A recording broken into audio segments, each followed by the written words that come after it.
Historia del siglo XX.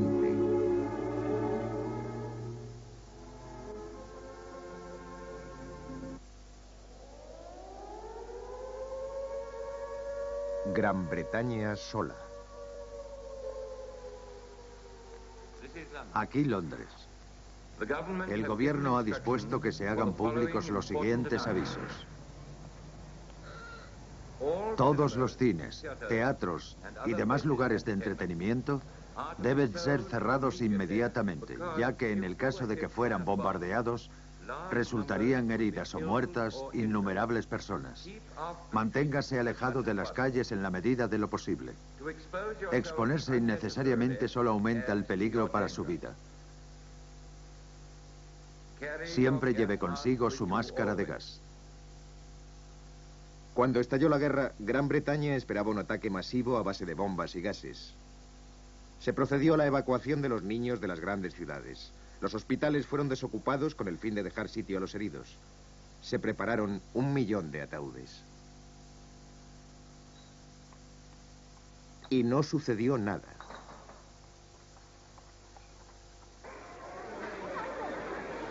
Las actividades de entretenimiento fueron reanudadas. La gente dejó de llevar consigo las máscaras de gas.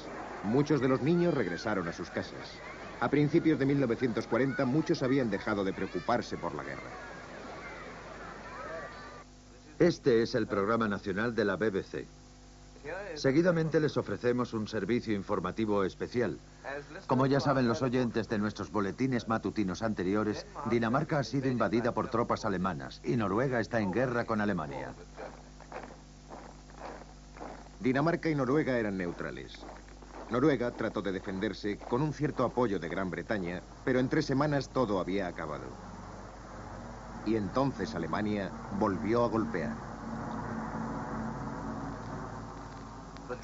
Esta mañana el ejército alemán ha invadido Holanda y Bélgica por tierra y con el apoyo de paracaidistas. Los ejércitos de los Países Bajos intentan resistir la ofensiva. De nuevo países neutrales. Y de nuevo los alemanes aplastaron toda resistencia. Ahora se abrían paso hacia Francia y los 6 millones de soldados franceses se encontraron desbordados y sin voluntad de defenderse. En solo 10 días, los alemanes llegaron hasta la costa francesa.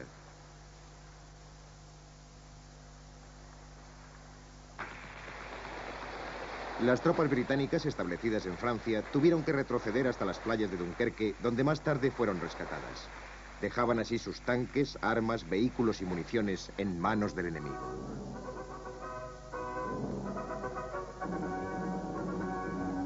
París se rendía ante Hitler. Francia había sido derrotada. Hitler gobernaba en Oslo, en Praga, en París, en Viena. La esvástica ondeaba sobre 140 millones de personas en 10 países distintos. Su imperio limitaba con Rusia, Italia, España, todos ellos países afines. La guerra había durado 10 semanas. En las calles de Berlín se celebraba la victoria. Los berlineses estaban seguros de que Gran Bretaña afrontaría la realidad y acordaría la paz.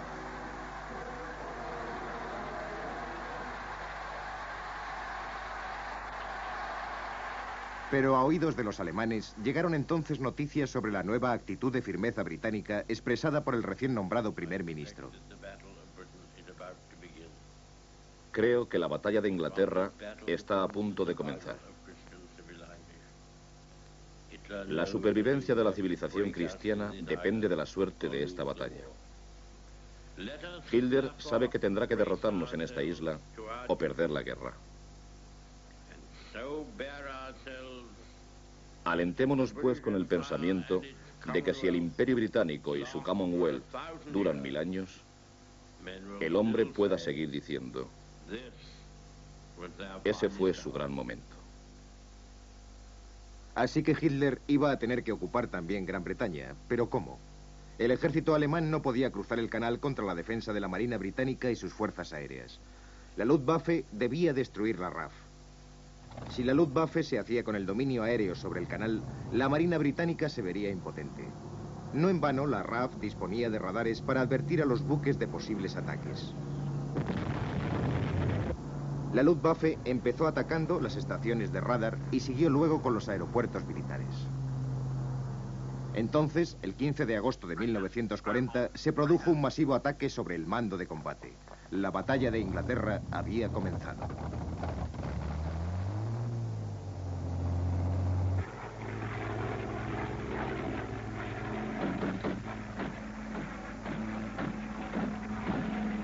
Al principio, la RAF obtuvo notables victorias. Por cada avión perdido, los alemanes perdían 2 o 3. Pero a principios de septiembre la marea cambió. Las pérdidas británicas empezaron a superar a las alemanas. Mientras tanto, en tierra, el pueblo contemplaba impotente cómo sus cazas eran destruidos uno a uno. Ya se había lanzado un llamamiento con el fin de obtener metal de desecho para reponer aviones. Y ahora más que nunca, el pueblo necesitaba pensar que estaba contribuyendo en algo a la lucha. De hecho, no había escasez de metal. La RAF podía fácilmente reponer sus aviones, pero no sus pilotos. En 2 semanas, una cuarta parte de ellos murieron o fueron heridos, y el resto, obligado a salir hasta 7 veces al día al combate, empezaba a sentir agotamiento. Al otro lado del canal, las barcazas alemanas estaban preparadas para la invasión. La operación León Marino, destinada a invadir Gran Bretaña, comenzaría el 24 de septiembre. Hitler nombró comandantes para que asumieran el mando en Inglaterra. Se dieron órdenes para que los varones británicos entre 17 y 45 años fueran embarcados al Báltico para trabajar allí como mano de obra al servicio de Alemania. Los alemanes estaban tan seguros de su victoria que montaron una invasión simulada para las cámaras. Las heroicas heridas de los alemanes y la rendición del ejército británico fueron filmadas anticipadamente. Mientras los alemanes fingían ante las cámaras, muchos en Gran Bretaña se presentaban voluntarios para combatir al invasor. Los voluntarios locales de defensa, también conocidos como Guardia Nacional, se ejercitaban con cualquier tipo de arma que pudieran conseguir. Normalmente se les facilitaban rifles, pero había una gran escasez de municiones. Un batallón especial de la Guardia Nacional formó un ejército secreto entrenado para llevar a cabo una guerra de guerrillas desde búnkers ocultos cuando toda resistencia en su distrito hubiera sido vencida. Pero la Luftwaffe no se dio cuenta de lo cerca que estaba del bando de combate y sus fuerzas se desviaron hacia un nuevo objetivo. El 7 de septiembre no atacaron el mando de combate. Por el contrario, se dirigieron a Londres, con 1.300 cazas y bombarderos. Y la RAF no fue capaz de frenar su avance.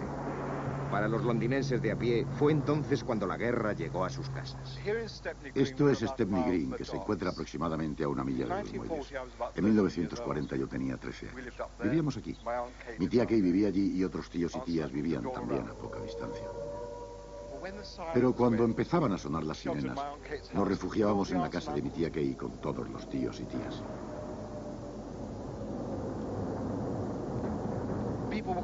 La gente lloraba, los niños lloraban. Yo me escondía bajo la mesa mientras mi madre gritaba de pánico. Pensamos que era el fin del mundo. Esa noche, mientras Londres ardía, sonó la alarma. Código Cromwell. La invasión era inminente. Las fuerzas de defensa se apresuraron a ocupar sus posiciones. Las campanas de las iglesias hicieron sonar su aviso. Fue una noche larga y aterradora. Pero había sido una falsa alarma. Los alemanes no estaban preparados.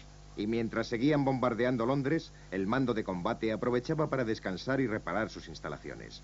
Entonces, el 15 de septiembre, la Luftwaffe voló de día hacia Londres para demostrar su dominio en el aire. Estamos llegando a la costa inglesa.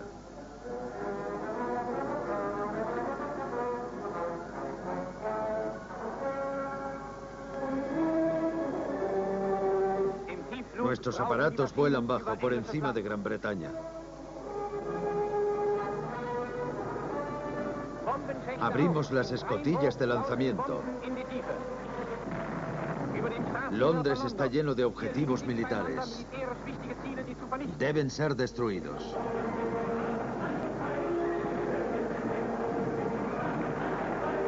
Escuadrilla tras escuadrilla en una sucesión interminable. Mientras el mando de combate anticipaba el ataque de los alemanes, sus pistas veían despegar a un gran número de escuadrillas dispuestas a derribarlos.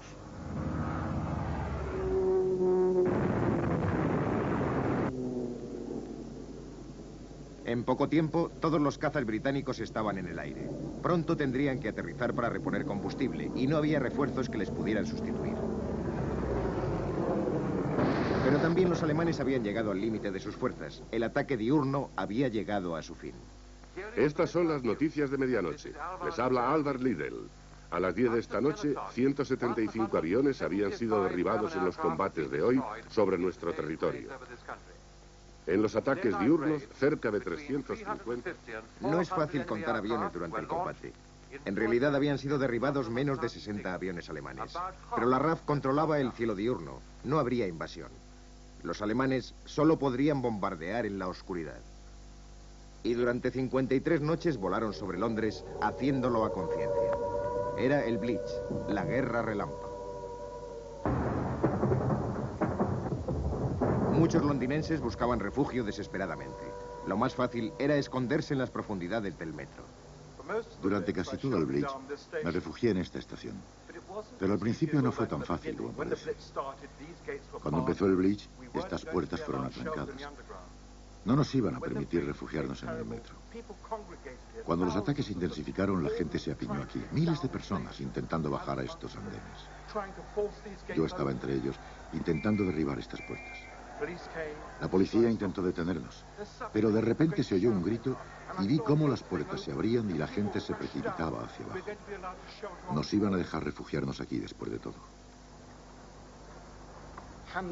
Éramos cientos de personas, en unas condiciones terribles por el olor. La gente roncaba, pero por lo menos era un refugio. Aquí nos sentíamos seguros.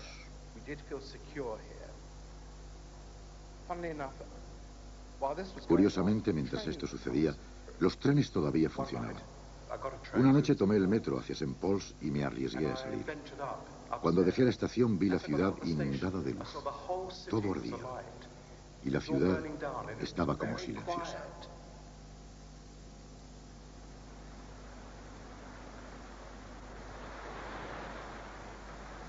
Los londinenses se adaptaron a este extraño y nuevo mundo. Estas imágenes del Londres de entonces fueron tomadas por los americanos que aún eran neutrales. Londres levanta su cabeza, se sacude los escombros de sus cabellos y evalúa los daños. Londres ha sido herida durante la noche. El valor de un gran luchador consiste en levantarse de nuevo tras haber sido derribado. Londres lo hace cada mañana. No siempre las jornadas son como la de ayer, pero Londres consigue llegar a su hora al trabajo de una manera o de otra. En el centro de la ciudad, las tiendas están abiertas, como de costumbre. De hecho, muchas de ellas están más abiertas que de costumbre. Hoy la moral del pueblo está más alta que nunca, porque aunque sabe que van a morir miles de personas, prefiere mantenerse firme y afrontar la muerte que arrodillarse y aceptar el tipo de vida que el conquistador le impondría. A lo largo de ese invierno, casi todas las ciudades británicas sufrieron bombardeos. El 14 de noviembre, en Coventry, un ataque destruyó el centro de la ciudad. El bombardeo cesó antes del amanecer y miraras a donde mirar reinaba la desolación.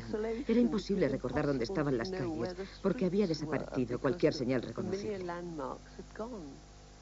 Más de 500 víctimas fueron enterradas en una fosa común. Y aquí, como en otras ciudades, a la gente empezaba a asustarle la idea de permanecer en una ciudad que podía sufrir un nuevo bombardeo. Noche tras noche, mujeres y niños con fardos abandonaban la ciudad para adentrarse en el campo. Y eso me horrorizaba. Pero no había cundido el pánico.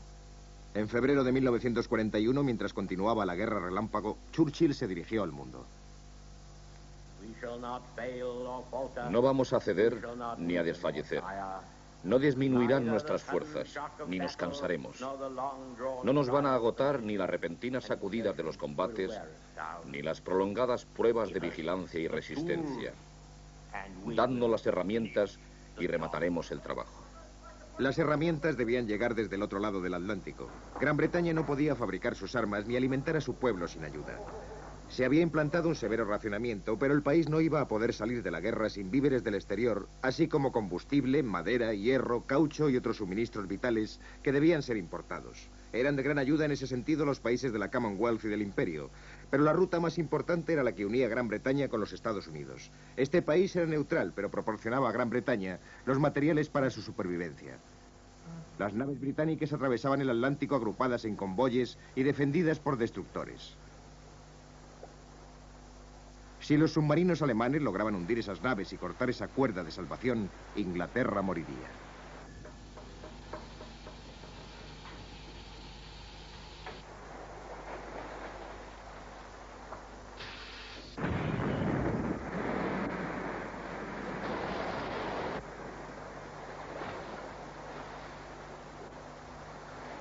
Entre marzo y mayo de 1941, 321 naves fueron hundidas en el Atlántico Norte.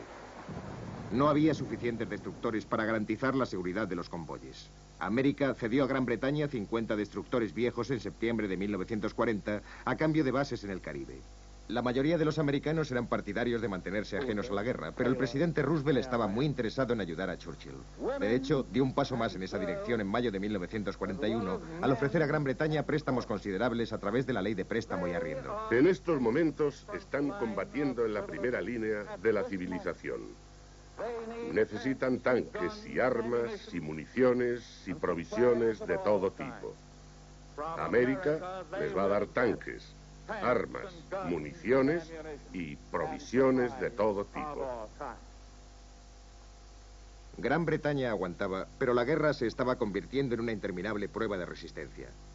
Aunque la RAF seguía bombardeando a Alemania, los ingleses perdían más hombres que los alemanes. Italia, aliada de Alemania, había sido derrotada en Grecia y el norte de África, pero los alemanes acudieron en su ayuda. Inglaterra estaba sola. Hasta el 22 de junio de 1941. Esta mañana a las 4, Hitler ha atacado e invadido Rusia. Todo lo que sabemos en estos momentos es que el pueblo ruso está defendiendo su tierra y que sus líderes le han pedido que resista hasta el máximo de sus fuerzas.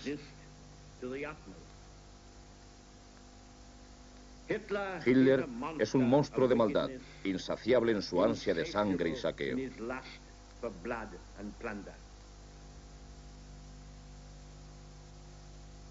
Inglaterra ya no estaba sola. Tenía un aliado y los alemanes tenían ahora un nuevo enemigo. Armas vitales fueron enviadas a Rusia a través de la larga y peligrosa ruta marina del Ártico.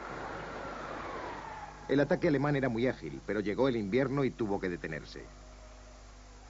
La guerra rusa se convirtió en una lenta y terrible agonía, desangrando a Alemania hasta la muerte. Entonces, América entró en guerra. En diciembre de 1941, Japón y Alemania declararon la guerra a los Estados Unidos. Tropas de más de 20.000 hombres atravesaron el océano en ayuda de los aliados. Gran Bretaña renovó su confianza en la victoria. En diciembre de 1941, propaganda cómica como esta se proyectaba en los cines.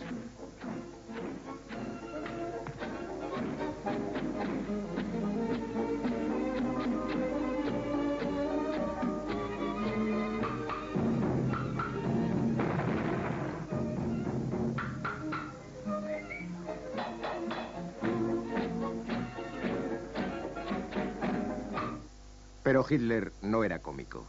Y tampoco lo eran sus aliados japoneses. El día después de Navidad tomaron Singapur. Y 4 meses más tarde, en el norte de África, los alemanes capturaron todo un ejército británico, 35.000 hombres en Tobruk. Pero si América, la Unión Soviética y Gran Bretaña luchaban en el mismo frente, la balanza se inclinaría en contra de Alemania. Y el momento llegó en noviembre de 1942, en el árido desierto del norte de África, cerca de un oasis desconocido llamado El Alamein. Este es el programa nacional y del ejército de la BBC. Les habla Bruce Belfrage.